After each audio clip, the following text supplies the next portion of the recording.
JamesAllen.com is the online destination to easily design a customized engagement ring and save up to 50% compared to traditional stores. You pick a diamond, whether it's lab-created or earth-created, James Allen has over 200,000 conflict-free stones. Then you pick your ring setting and metal. And if you need some help, they have real-time diamond consultations available, where an expert can walk you through it all. Get 25% off your order at JamesAllen.com, code podcast. That's JamesAllen.com, code podcast.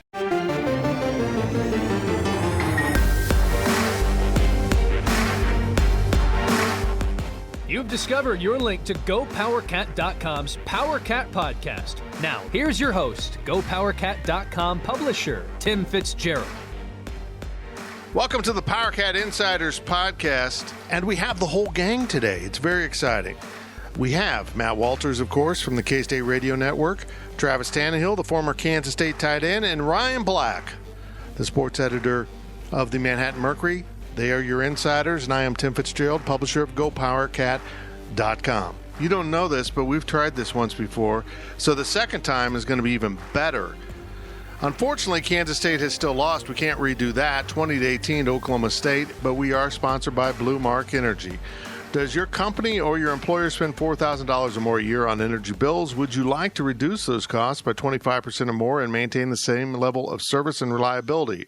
If so, it's time to speak with Blue Mark Energy. Blue Mark Energy, K-State owned and K-State proud. My apologies to the crew here. We had a little recording error, so we're going to start over here with this same question. Matt, I survey the social media world a little bit too often in our message boards, not often enough probably, but Will Howard seems to be in the crosshairs of fans. K-State lost. He had two dramatic turnovers, one that led to a touchdown on a fumble, another that was an interception that essentially ended the game. And yet I can't get past the fact that without Will Howard, K-State wouldn't be in a position to have a turnover cost him the game. I thought he was a warrior. I thought the turnovers hurt, but, maybe were game deciding. But without him, they weren't in a game to decide. Your thoughts on Will Howard? Well, turnovers always hurt. They hurt at West Virginia, a week ago. They obviously hurt in this one. And I have no understanding why Will Howard would be in the crosshairs. Were there a couple of mistakes? Yeah, he wasn't the only one. Again, the fumble that resulted in 6 points for Oklahoma State, that happens. You have to protect the football, but a guy got his hand in there and popped it out. It just winds up in Jason Taylor's lap, and off he goes. Will force the pass there near the end of the ball game into double coverage. You left it high.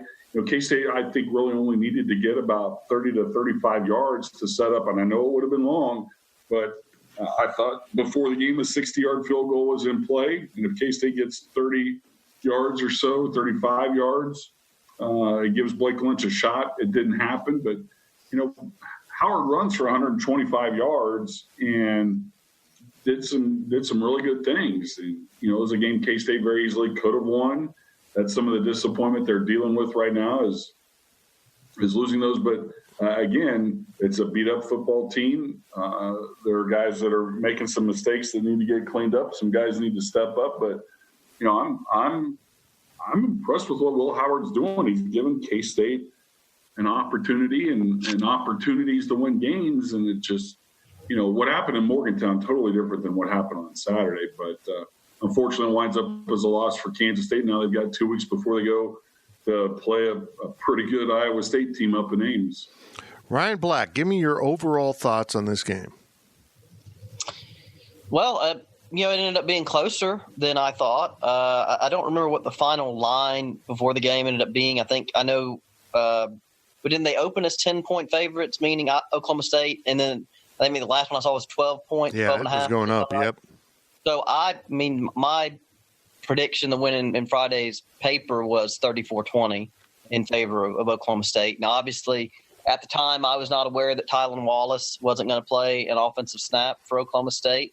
I wasn't aware of just the other injuries, I guess, that some key players for them were dealing with. But all that being said, hey, every team's dealing with injuries to a certain extent. So I think K-State has to be really satisfied that they were up 12 points at halftime. Then conversely, if fans have anything to be upset about, I think it's the fact that you blew a 12-point halftime lead. And it's like, I think I can't remember who it was, maybe in the postgame who asked this, but one thing that stuck out to me was that so often, K-State is the team who gets a lot of the bounces to go their way. And Saturday it didn't, because, kind of the juxtaposition that you've got was the first drive for Oklahoma State. Wyatt Hubert knocks the ball away from Spencer Sanders, and it lands in the hands of one of Oklahoma State's offensive linemen.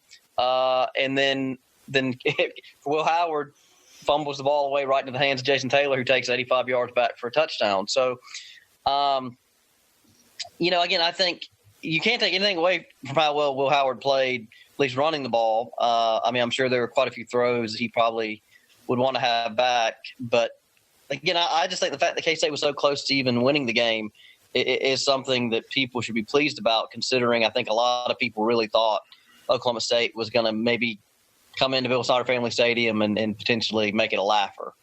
Yeah, I agree. Travis, your overall thoughts on this game?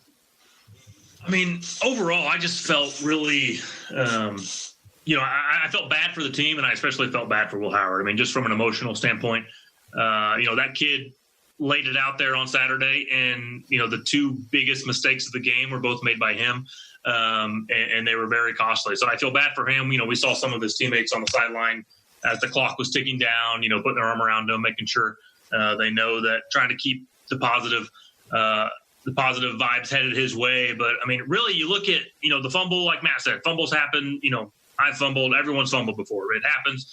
It doesn't matter how good your ball security is. If someone sticks their hand in there just right, they can punch that ball loose. And it just happened to bounce the wrong direction.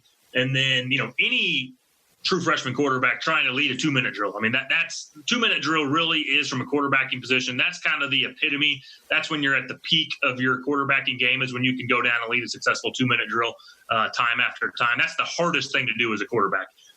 So for him to not be able to do that, whether he would have got down the 30, 35 yards that he needed, obviously we don't get to find that out. If he forced the ball early, maybe he's a young quarterback, didn't quite understand the situation, but that's the last thing to develop in a quarterback, and then the fumble was just kind of bad luck. It happens. So, but Matt, what did you get to see Will after the game? How was he? My biggest thing is, he's shown to me he can play. He's got some work to do.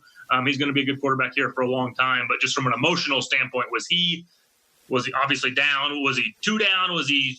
How's he reacting from what you could see seeing him after the game, if you saw him after the game? Well, I didn't get to visit with him, or he wasn't on our post-game coverage, but, it looks like to me, again, it looks like he's handling things okay. A lot of the offensive linemen, a lot of guys, went up to say, hey, keep your chin up. You're our guy. You're leading us, and we believe in you. And there's been a lot of that in the last couple of weeks, but I did not get to actually see or visit with him after the game, Trav.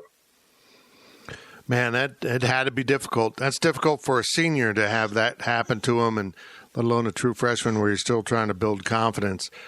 Matt, it looked like on that last play he just got greedy. He saw, a receiver down the middle of the field and kind of ignored everything else he saw when he had, some underneath routes there. An untimely, a bad timing on a poor decision by a young quarterback, but he got the ball out there. He just overthrew it in that wind. Very frustrating. It had to be just horrible for him, because he probably, as soon as he cut the ball loose, he probably knew that was a bad decision. As soon as he let it go, I'm sure that's what went through his head. And just airmailed it. Again, he tried to fit it into double coverage, and that's a lot of the time that's not going to work. And, Oklahoma State, to their credit, they had a pretty good defense. They hit him. They hit Will a lot on Saturday.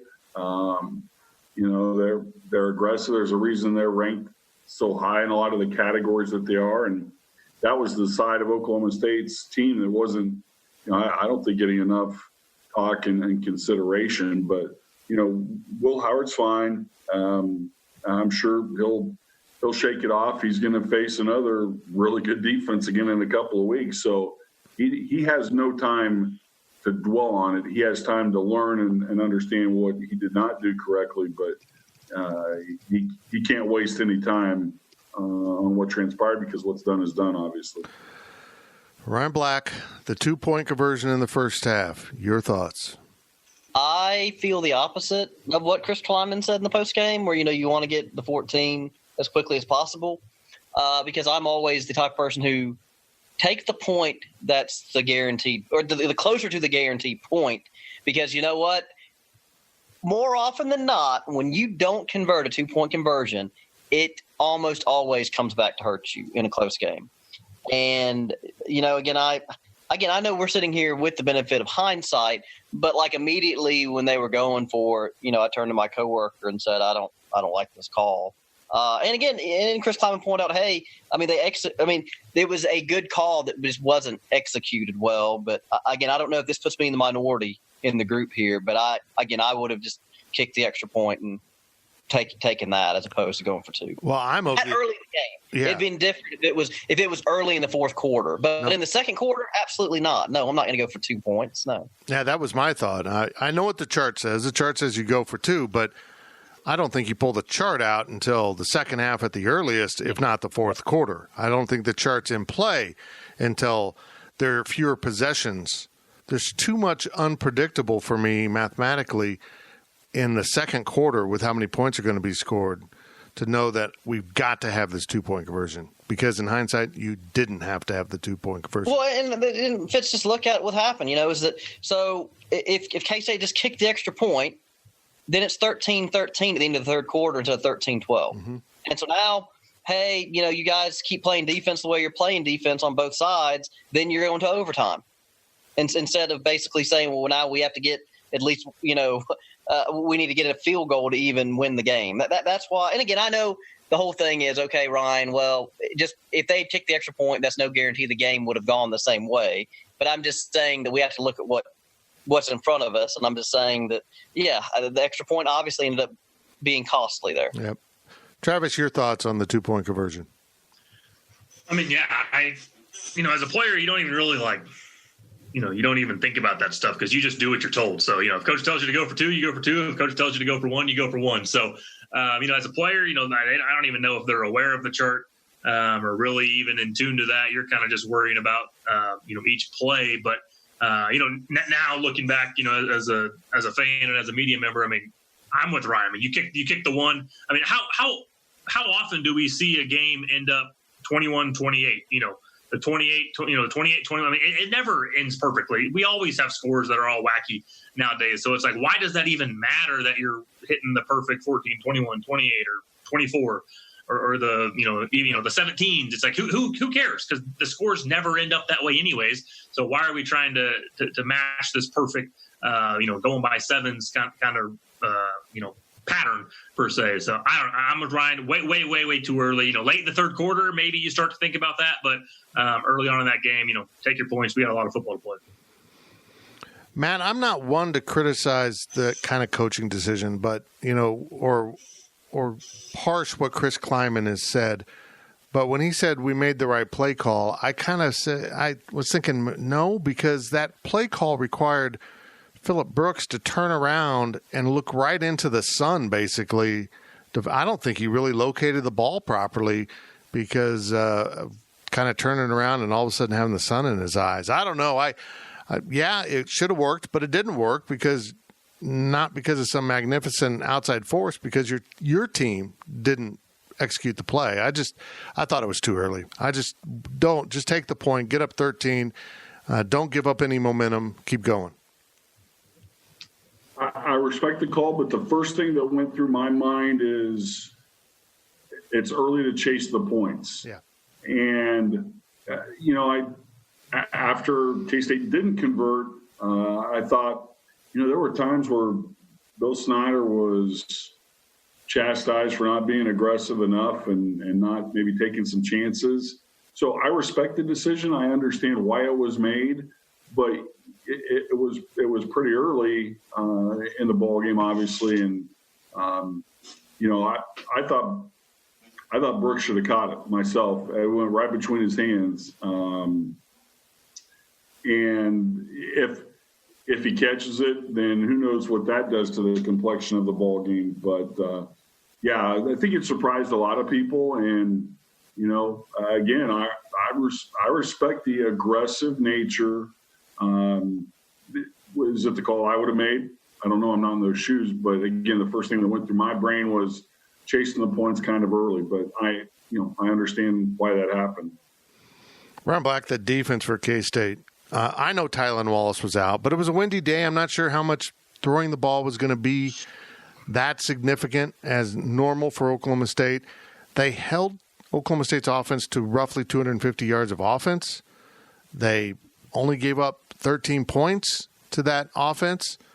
I just thought it was a spectacular performance, particularly by Wyatt Hubert. That's the guy we thought we were going to get this season, and I'm glad he finally had a game that really fit the way we thought he would play this year. Yeah, the thing about Wallace, is even if he had been able to play and he went 100%, that opens up the fact that he could have been a decoy and someone that K-State would have still had to somewhat try to account for. But like you said, not just Wyatt Hubert, but once again, I thought the K-State defensive line played fantastic. Khalid Duke was great in the first half. Bronson Massey, goes by boom. I thought he was really good as well. And just week after week, we hear the coaching staff say defensive line is the strength, not just the defense, but of the team. And I think, they showed that again Saturday. Yeah.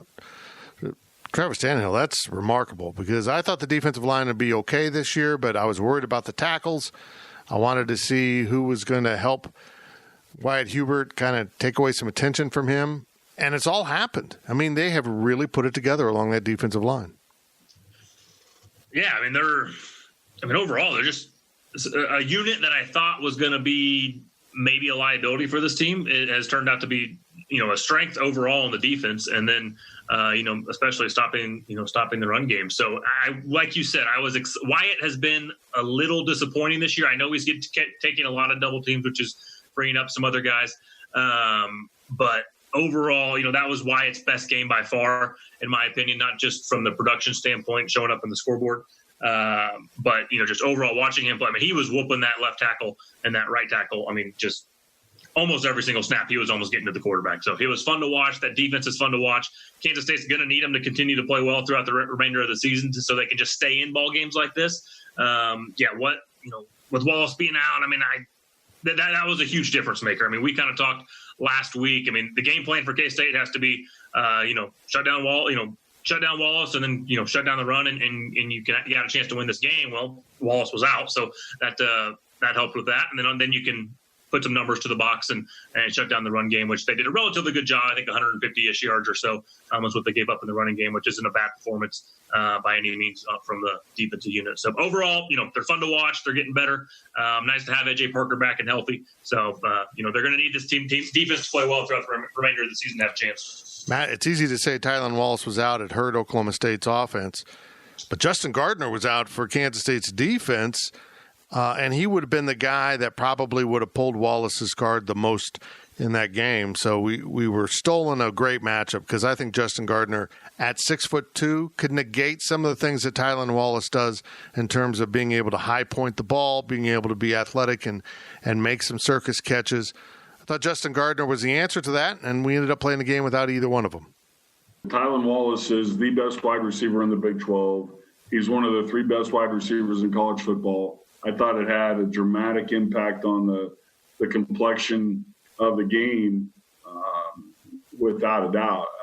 I thought it was interesting, again, we've seen it happen before that he was stretching and loosening up and so forth, and all that was just for show. I want to backtrack for 1 second because of what Travis said about K-State's defense and what was said. K-State's defense is much better than I had anticipated. The one guy, Travis said how badly he felt for Will Howard.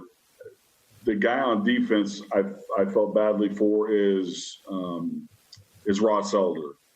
And the reason I say that is because if he could go back, the one thing that he would want to do is not duck his head and get squared up and tackle L.D. Brown on that long run, because Ross dropped his head and whiffed. And next thing you know, L.D. Brown is sniffing down around the goal line. If that tackle is made right there, who knows what happens in the ball game. But I'm I'm a fan of what K-State's getting done defensively, and Joe Klanderman has proven some things early on to me as a defensive coordinator. Yeah, Matt, that's a great point. I can't remember many missed tackles in that game by Kansas State, but I remember the Ross Elder one, and I remember the A.J. Parker one on the touchdown in which he had the guy in the backfield and couldn't get him down. I thought that was more of what the offensive guy did than the defender, but it still, on one drive that led to the only touchdown the defense gave up, they had 2 dramatic missed tackles. Very, very painful to watch. Well, K-State is now 4-3 overall, 4-2 in the Big 12. Still in contention for a spot in the Big 12 championship. It's going to take winning out to get it done, but it's possible. And we'll discuss the rest of the season as we look forward and down the road for K-State football on this edition of the PowerCat Insiders podcast, sponsored by Blue Mark Energy. The PowerCat podcast will be right back. JamesAllen.com is the online destination to easily design a customized engagement ring and save up to 50% compared to traditional stores. You pick a diamond, whether it's lab-created or earth-created. James Allen has over 200,000 conflict-free stones. Then you pick your ring setting and metal. And if you need some help, they have real-time diamond consultations available, where an expert can walk you through it all. Get 25% off your order at JamesAllen.com code podcast. That's JamesAllen.com code podcast. Life as a parent is nonstop. I'm so focused on keeping my family healthy that I barely have time to take care of myself. If this sounds like you, then you need to give Symbiotica a try. Symbiotica is a health and wellness company that empowers individuals to take ownership of their health with high-quality formulas and supplements crafted to boost energy, immunity, gut health, and more. Symbiotica supplements are made with clean, natural ingredients, and they don't contain any toxins or artificial ingredients. Because they were designed for us, busy parents. They're quick and easy to take. Just a daily dose for your energy, immune system, and overall well-being. It's made staying consistent so much easier. And the best part? Symbiotica is having their holiday sale, so now's the perfect time to put your health in the driver's seat. Head to Symbiotica.com for 20% off with code GIFT20. That's CYMBIOTIKA.com with code GIFT20 for 20% off. Your health transformation journey starts now. Symbiotica Natural and Organic Supplements.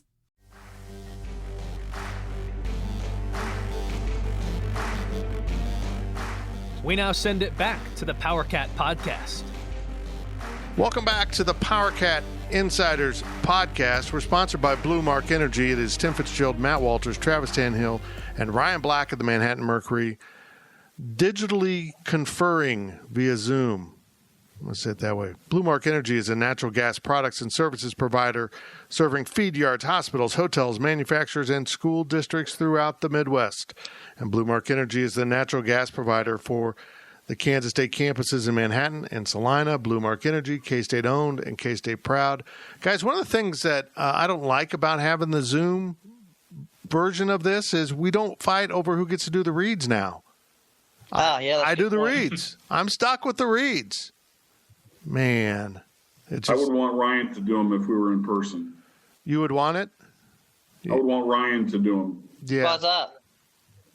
Because of how you talk. Wait, no. The difference between how I talk and how I sound. You're talking about my accent, or you're saying more of like my cadence?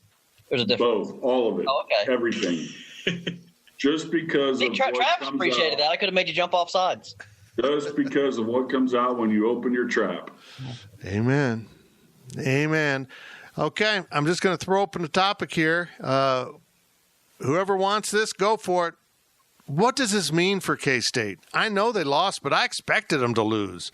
I expected this to be a game that was going to be significantly difficult to win. They almost pulled it off, but they're now 4-2 in the conference. They got 3 to go.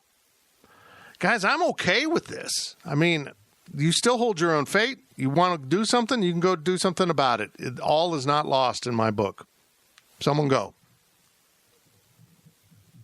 Travis. I'll move forward even a little bit moving. I did want to touch on this, and just kind of gives me a segue to bring it up, but not necessarily this year, but remember this game in 2 or 3 years in a big game when Will Howard makes a big mistake, and watch how he reacts and watch how he responds. and overcomes that adversity later on in his career, because he's getting put through the fire. This last game, he got put through the fire again, and he seems to be handling it pretty well. So I'm just excited to watch him progress throughout his career. And in 2 or 3 years, he might throw 2 picks early, a fumble and a pick early in a big game that we got to win, and just watch how he responds, because these moments and these character moments that he's having to go through, I mean, these pay dividends down the road for a junior and a senior quarterback in big ball games. Well, very good point. That was a great bit of wisdom from Travis. I'm a little off my game right now because Travis just dropped some serious wisdom. So, Ryan Black, your thoughts on this topic? Well, I think it goes back to something we talked about last week. Is the most obvious thing is it means the best they can finish in the regular season now is 2-1 in these last 3 games. I think we all seem to agree that it was most likely they'd finish 2-2 or 1-3 as opposed to 3-1 or the pipe dream of 4-0. I would say that Iowa State obviously helped them a lot, but man, Baylor looked a lot more feisty than I expected. And I guess I expected that was a game that K-State, I don't want to say should easily win, but certainly was a game I thought they would be favored. Maybe they still will be, but I'm saying Baylor doesn't look like a patsy that I thought they were maybe going to be a week or so ago.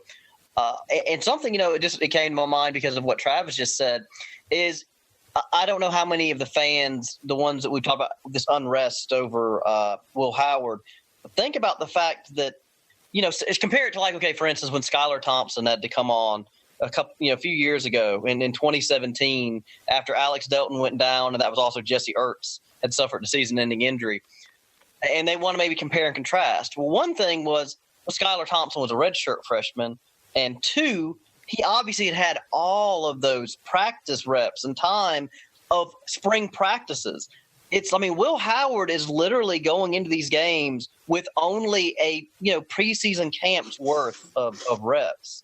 He missed out on an entire spring, 15 practices worth of reps and experience and snaps.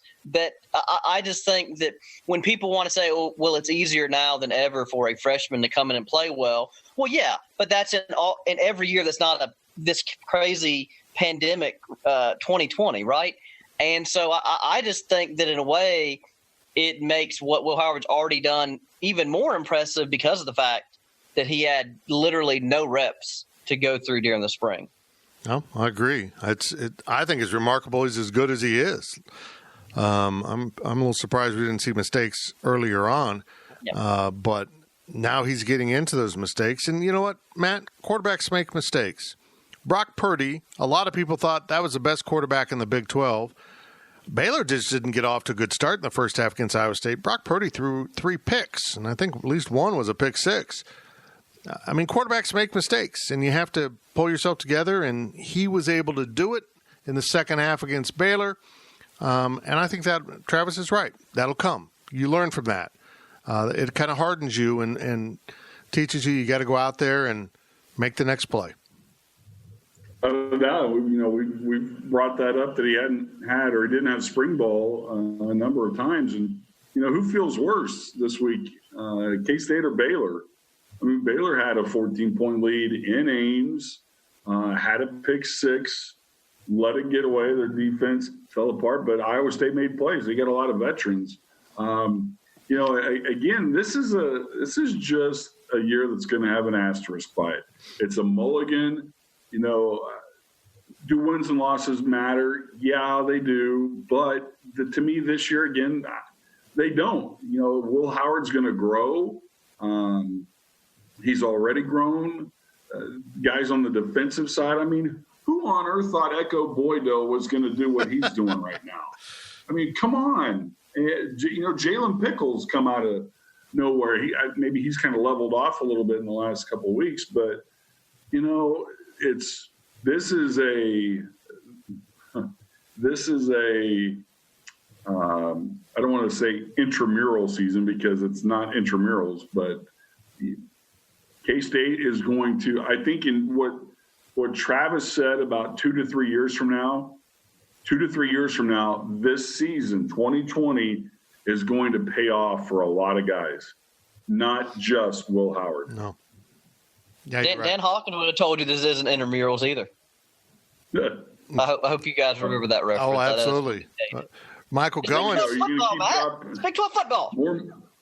More movie references. Here we go. Start spitting them out.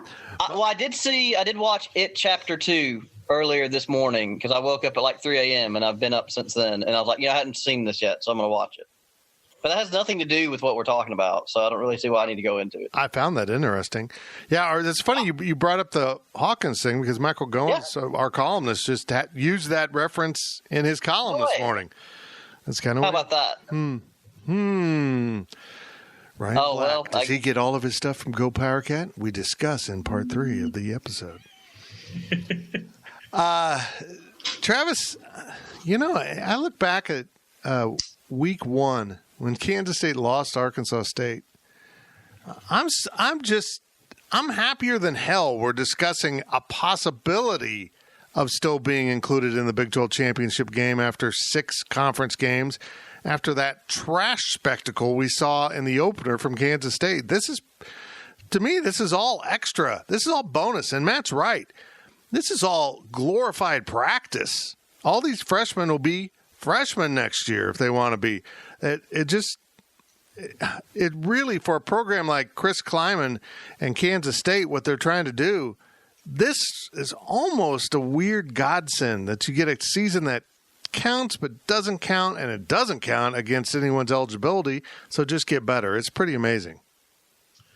Yeah, I mean, from a fan standpoint, it's been fun. So, they're fun to watch. They've been in, I think almost every ball game, maybe except the West Virginia ball game. So, I mean, it's been fun and entertainment to watch. But at the end of the day, that's what football is. It's entertainment, and it's there for the fans. I do think what's been good for me to see is this season has really proven that Chris Kleiman hire was a good hire. We've seen him do some really nice things. He is, I was on his bandwagon pretty early. I thought he was going to be good. After this season, I know he's going to be good. So he's shown that he can get through adversity. He can get these guys better. Even if they drop one early to someone they shouldn't lose to, he's going to keep it's hard to control a locker room. It's hard to keep those guys motivated and in tune and kind of bought in. So he's proven that he can manage the emotions, manage the personalities of a locker room, keep that train headed in the right direction. So I'm really excited, overall, what the program has been able to do this season. And at the end of the day, as a fan first, it's fun for me. So it's been overall, like you said, thumbs up on the season so far. Matt, Iowa State. I'm torn. I think Iowa State is good, but then I watch them play, and I'm never quite blown away by Iowa State this year. I love the running back. I like the quarterback. The defense is good, but something about the complete parts of Iowa State I'm not sold on, and yet I say that in 2 Saturdays. That's going to be a really tough game for Kansas State. What are your thoughts on the Cyclones? Breece Hall is better than I thought he would be this early in his career. Brock Purdy is what Brock Purdy is. I think Iowa State was maybe a little ho-hum going into that game against Baylor. But Iowa State showed they're the kind of team that they can turn it on and get points up on the board. It's going to be hard. It's going to be, I'm curious what the environment will be like, not because of COVID, because, we're knocking on Thanksgiving and what studies are like for the kids. It seems like what it looks like 10 days or, 10, 11 days out is that the weather's going to be okay. But I'm impressed with Iowa State. Are they a finished product? No. Are they a top 10 or top 15 team? I think they're a top 25 team, but they're going to be a load. And if Kansas State, when you ask that question, Fitz, the first thing I thought of is, okay, what's K-State going to be like offensively going into that game? Not just Will Howard's mindset, but, Deuce Vaughn's been pretty quiet now the last couple of games. He's been taken away. K-State's wide receivers, again, are giving very little. Malik Knowles is standing on a bench for much of the second half, and that's why we saw plenty of passes to, Jax Deneen. I love the creativity, but K-State has got to get better at that position 30 minutes ago. They don't scare anybody. And until that changes, that's going to be a handcuff that is on this team. Ryan, you were there. What are your thoughts on Malik Knowles? I mean, I only knew that he'd left the game. Of course, I'm watching from home. Chris Kleiman didn't even really know about an injury after the game, just knew he wasn't playing. Did it look like Malik was injured or just standing around not happy about the way he's playing? Well, I don't want to speculate on whether a guy is injured or not. What I will say is, and I think we've discussed this on the podcast a couple of times before, is I do think he's a guy who I'm trying to put this delicately. I just think when he drops a pass, I think it really gets to him. Whether it's that he doesn't think the ball's going to come his way again, or whether he thinks it's that the coaching staff maybe then doesn't have the same faith in him. But I guess I'm just saying is he's a guy who, you always hear about that next play mentality. I don't think he's as good at that as maybe some other people would be. And I think that's like the nicest way I can put it without it sounding like I'm really being overly negative about, a guy who's barely past, 18 years old or so. I need to look at his exact birthday, but he's not. And I guess he's probably not even old enough to legally drink. I don't think he's even 21 yet.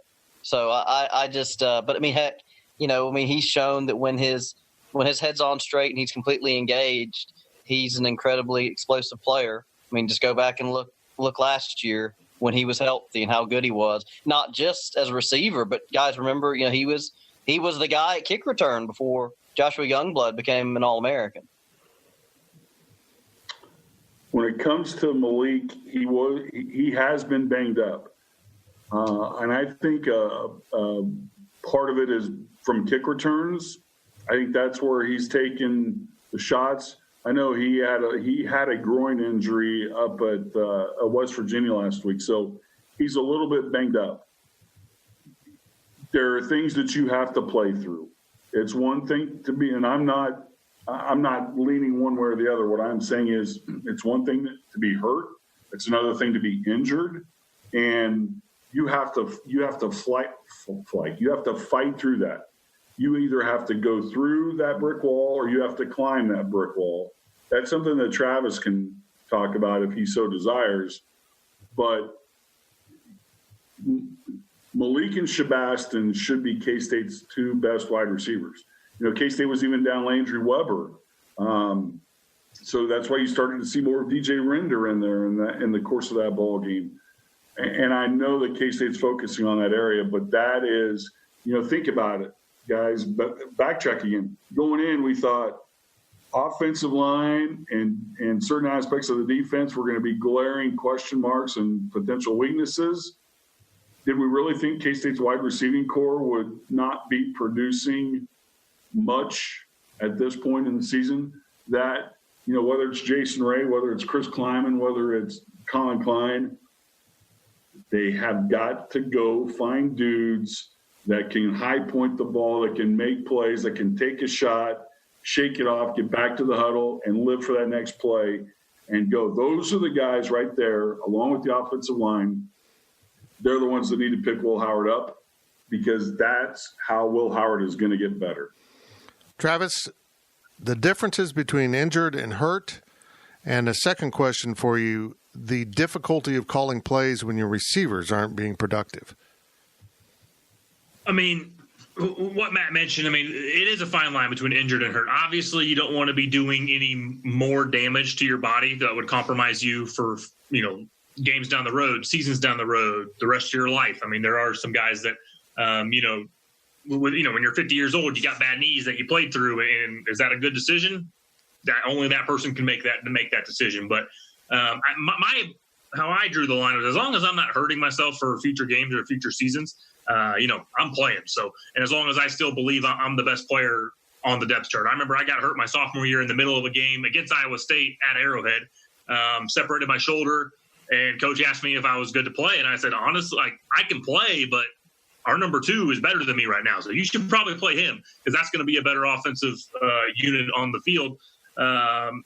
a week or two later, once I got healed up a little bit and, then I was back. Hey, coach, I'm better than this guy now. Let's not leave me on the bench now.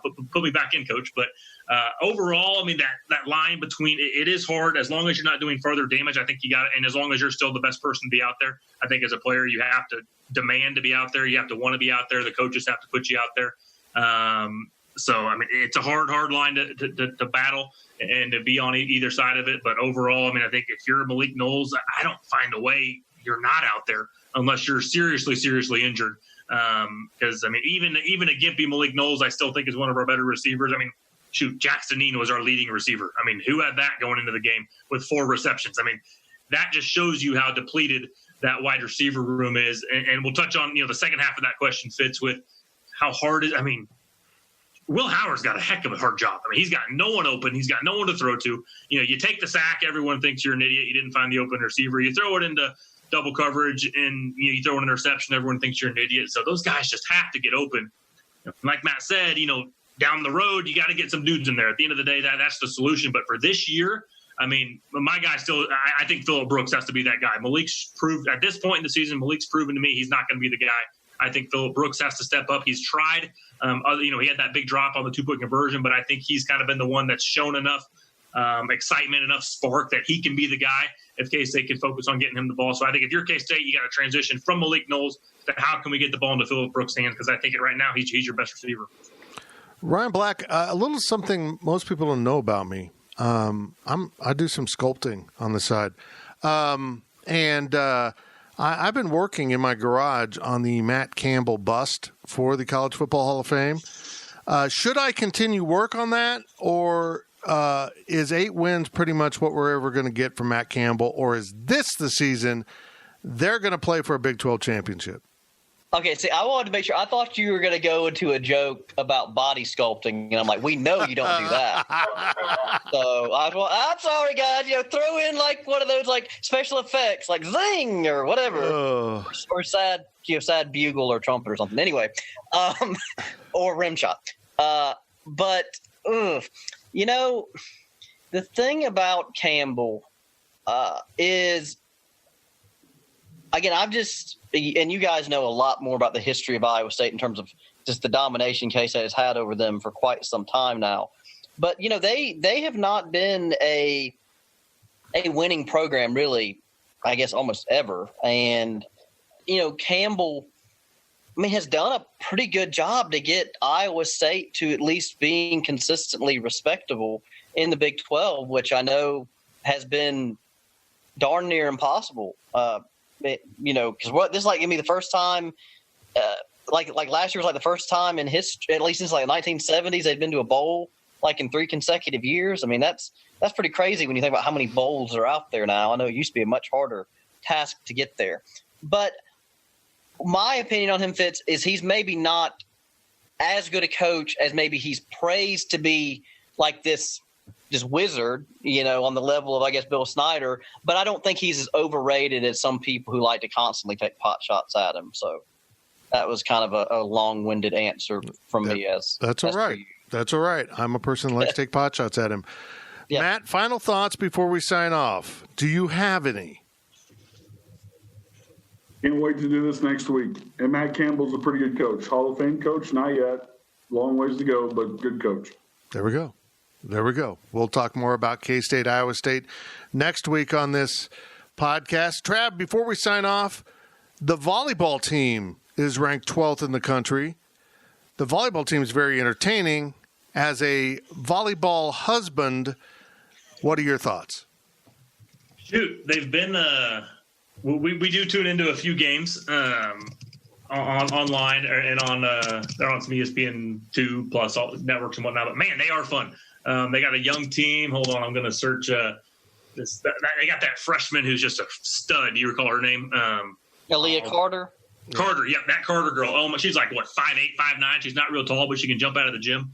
I just don't understand. I ask my wife all sorts of stupid questions. I barely know how they keep score at the moment. But overall, it's if you're looking for another sport to watch, obviously men's football, men's basketball dominate the headlines. It dominates the revenue. But if you're a K-State fan, you're looking for a third sport to tune into, whether that's soccer, baseball, volleyball, women's basketball. I mean, take a look at women's volleyball. It is exciting. It is fun. It's totally different than anything us males have usually played. Males usually never played volleyball. So they're fun to watch. Susie Fritz doing a great job. Excited to see them because they've struggled the last few years, and they've had some transfers come out of the program. And I don't know if Susie was on the hot seat, but she needed to get that program turned around to get that program heading in the right direction. And she's done it this year. That Carter girl is fun to watch. And 12th in the country, almost knocked off Texas a few weeks ago. They're a fun team to watch. Indeed. And I plan on winning the Powerball so that I can give money to the new volleyball venue. That's what I'm going to do. I joke with some of the athletic guys, and I'll never have enough money to be able to get a name anywhere on the football stadium. But I'm like, what would it take to get a locker room at just get a locker named after me at the new volleyball stadium? So it's still out of my wheelhouse, though. Still out of my budget. Yeah, maybe if I bring up this topic again, we'll get the wife on. We'll get Dakota on to offer some volleyball analysis. Shoot, let me know. We'd love to have her on. Well, Travis, like I said, at least, if you don't know about the scoring, at least all you need to know is that you don't want the ball to hit the ground. Right, exactly. No, I know how they keep score, but just some of the intricacies of the plays, I'm like, what I don't get is, like that Carter girl. It seems like they do the same. They go up, they spike. Like, how can you be good at hitting versus bad at hitting? Like, I know they're angling it differently and there's more force behind it, but it's like, how come they always miss her blocks, but then the other girl, they'll block her every time? And I just don't understand quite how you're good or bad. And obviously that Carter girl's good, and she's got the technique and the skill set to do it, because to me it all looks the same. I guess that's where my naiveness of volleyball lies. Well, you're right, though. That's one of the most shocking parts of this is they were not, talking about K-State ball, they were not expected to be as good as they are right now. I am. Ever since I've been in Manhattan, and now it's been 3 years, if you guys can believe that, the volleyball program has not been good. And like they had a rash of transfers the last couple of years, including some of their best players. And like I said, I can't speak that Fritz was on the hot seat, but you had to kind of wonder, how many more times can they keep finishing, 8th, 9th in the Big 12 and keep going on this trajectory? But it seems like they've completely turned around this year, and I'm interested to see, how Carter continues to progress in the years to come. Yeah, she's fun. She is. Yeah. She's the number 2 on the volleyball court. So, but number 1 in your hearts, right, Fitz? Because you were live tweeting about her. Man, that's how into it you got. She is awesome. She is so much fun, and Trav, she does an incredible job adjusting, reading the block. I mean, it's so that skill set is so minute. Dakota can probably say a lot more about this, but when she goes up, she's able to read the block, not lose the ball, adjust her arm swing, hand, angle. It's just incredible. She gets around the block just masterfully. And against Texas in that first match that they ended up losing in 5, she was in the zone. She was in the zone. Yep. It was fun to watch. Well, that's it for this edition of the PowerCat Insiders podcast, brought to you by Blue Mark Energy. We'll be back next week following the pause in action for the Wildcats, not because of COVID, but because we all deserve a week off. PowerCat Podcast. All rights reserved. GoPowerCat.com and Spirit Street Publishing.